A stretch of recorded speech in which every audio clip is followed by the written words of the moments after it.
All right, we've got Robert Rock. Everybody that knows Robert Rock is just one of the best swingers of all time, right? I mean, it's so smooth and terrific angles. Now, where did he get this all from? Well, there he is, the master, Mac O'Grady. So here is Robert Rock working with Mac O'Grady and just presenting himself beautiful lag angles. So Mac, at this point here, is trying to get his players to feel the middle of the shaft at this section here to get closer to the right shoulder. So we're just looking at getting a little bit of a bounce into the shoulder, so to speak.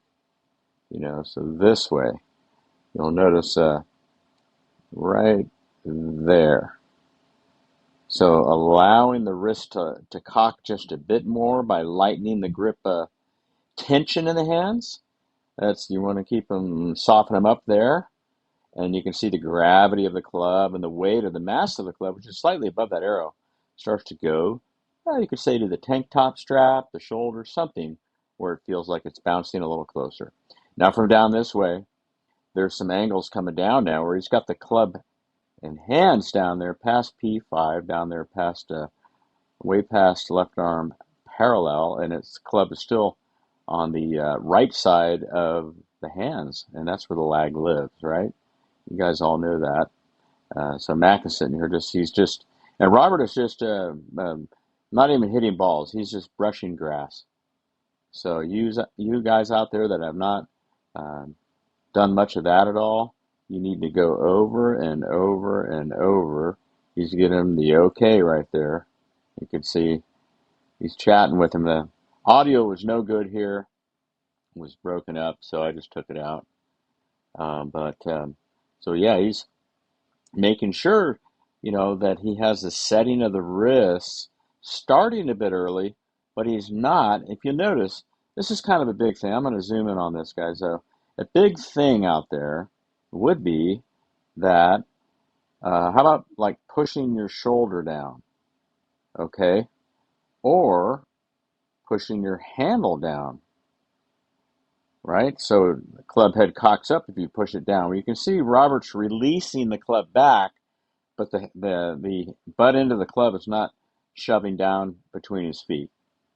So he's just releasing the club by the right wrist, folding back a little bit, and a hinge pin there. But you don't see an excessive cocking of the glove hand. So that's important to notice, guys, because I know it's out there.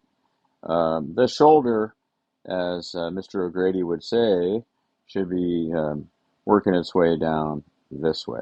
And a little bit of an arc. There's still a lot of circles in this game. And you can see that left shoulder just went from up there right down that little bit of an incline and around the corner.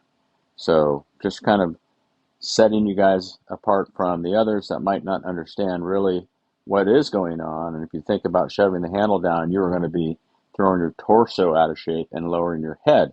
So now, Robert Rock is known for his hair, just like Fleetwood. Those are the English guys in their hair. All right. Well, Terry Rolls, you need to grow some more, okay? My good pal.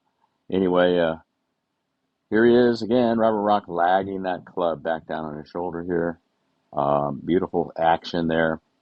And then, of course, the whipping coming through gives the crossover, right? With forearms are crossing over, like starting a flint between the wrists, starting a fire, You can see clearly the glove hand is going under there. And that is really it, guys. I'm just going to play it in a little bit of true motion here so you guys can just see what he's doing. And this will be a little bit bigger one here. That's it. And he wants the guys to come over and start watching because Robert's got it. And he really does. So he practiced a lot with Mac. And he got all these angles and sequencing ideas from Mac. And his Morad system, it's all geometry golf, which was arranged out of the Golf and Machine book, along with Mac's personal journey and investigation, how the body movements work efficiently, and so forth and so on. So Ended up with Morad, GRADY, research and development, genius at work. So anyway, I just wanted you to understand a few principles here that if you are looking for lag, this is kind of the master class of that. It's a very free floating feel coming down where the wrists are hinging. And you can see, although the film is not perfectly clear, a long time ago, but you can sense now what is going on here. And it's not a real pulling of the handle, like a pulling that way. It's more of the leaving that right elbow in its number one position and just like serving a tray of goodies, like a waiter's tray. Let's say it was right here, like that, and then presenting the tray here. And if you did that, you'd be very passive with that right arm, which the palm would be to the sky, serving the tray. And that really helps my students understand that it is not getting thrown out. Most of my amateurs that come in start dumping the tray right here, and you don't want to do that. So, little idea there on that. Serve the tray to the little guy right there.